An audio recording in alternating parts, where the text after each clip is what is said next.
نبی صلی اللہ علیہ وآلہ وسلم کی ختم نبوت کی برکت سے ان کا پیغام ان کی امت تک پہنچائے گا، اس شخص کو ان تمام حالات و واقعات سے گزرنا پڑے گا جن سے رسول اللہ کو گزرنا پڑا صلی اللہ علیہ وآلہ وسلم۔ اگر اس وقت عبداللہ ابن ابی منافق تھا نا، تو ہماری اس دعوت میں بھی عبداللہ ابن ابی کی طرح کے منافقین آئیں گے۔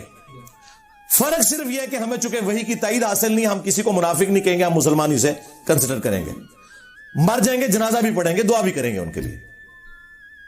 اگر رسول اللہ کے مقابلے پہ ابو جہل تھا، ہمارے مقابلے پہ بھی ابو جہل آئیں گے۔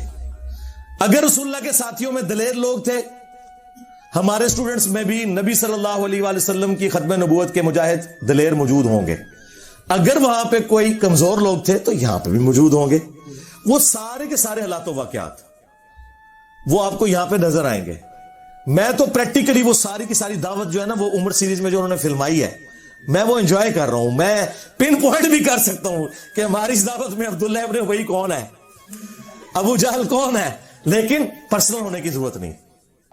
انجوائے کریں ان چیزوں کو اور اللہ کا شکر ادا کریں کہ صدیوں سے ہمارے آباء و اجداد کو ان لوگوں نے جس گمراہی میں رکھا، وہ تو بےچارے جہاں گئے یا گئے، آپ لوگ بچ گئے۔ جس طرح وہ آپ کو پتا ہے، جب نبی علیہ السلام مکے میں داخل ہوئے تو حضرت ابو سفیان رضی اللہ تعالیٰ عنہ کی جو بیوی تھی ہند رضی اللہ تعالیٰ عنہ، مسلمان ہوگی، صحابیہ، تو انہوں نے کس طرح وہ بت گرائے اور پھر وہ روئیں، اور انہوں نے کہا کہ مجھے سمجھ نہیں آ رہی کہ میں اس بات پہ روؤں کہ میں اپنے باپ اور بھائیوں کے قتل کا بدلہ محمد سے نہیں لے سکی، یا اس بات پہ روؤں کہ میرے باپ اور بھائی نبی صلی اللہ علیہ وسلم کی مخالفت کرنے کی وجہ سے جہنم کی آگ میں جل رہے ہیں۔